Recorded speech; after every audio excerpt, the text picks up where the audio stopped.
In the beginning of the time, mankind were very ignorant and did their work with great trouble and labor, for they had no tools and did not understand the way to make them. The great God saw their difficulty from heaven, and he sent one of the heavenly beings down to the earth in the likeness of a young man to teach them. The name of this young man was Biskurom. He was very noble to look at, and none of the sons of mankind could compare with him. He was also very gentle and good. He taught mankind many useful crafts. From him they learned to know the value of metals and the way to smelt iron and to make tools. But mankind were very slow to learn, and liked better to muddle in their own old way than to follow the directions given by Biskurom. So he had to stay such a long time on the earth that he forgot the way back to heaven. He was, however, so patient and painstaking that at last they learned to make good tools and to use them.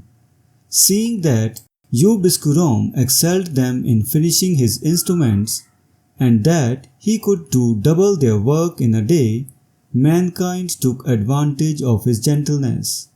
They used him to save trouble to themselves, and often demanded work from him that it was impossible for him to do, and when he failed to satisfy them, they grew angry and abusive. One day they made a clay image and called upon Biskurom to make it alive. When he told them that he had not learned how to produce life, they abused him and threatened to imprison him until he complied with their request.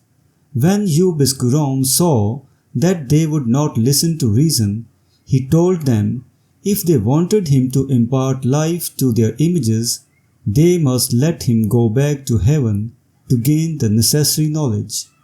Upon this, mankind took counsel together what to do. Some feared that if they let him go away, he would never return. Others, the majority however, thought that as the knowledge of how to impart life would be so valuable, it was worth risking a good deal to obtain it. So mankind decided to release Biskurom. As he had forgotten the road along which he came to the earth, it was necessary for Biskurom to invent some means whereby he could go up to heaven. So he told mankind to twine a long piece of string and to make a strong kite on which he could ascend to the sky. So mankind twined a long string and made a strong kite, and Biskurom rode upon it to the sky. When they said, "Perhaps if we let you go, you will not come back," he told them not to let go of the string, so that if he was not allowed to come back, he could write the knowledge on the kite and send it down to them. This satisfied them, and they let him go.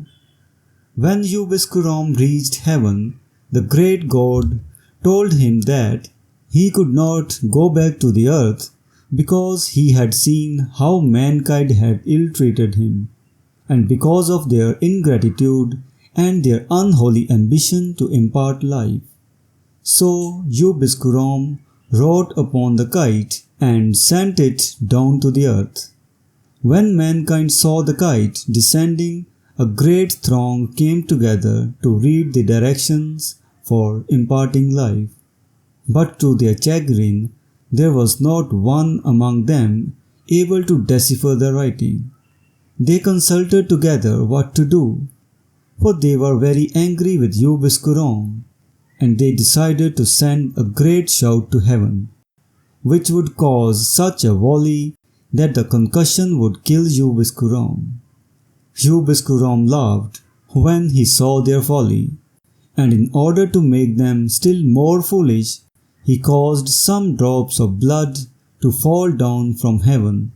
And when mankind saw these drops of blood, they concluded that he had been killed by the force of their great shout.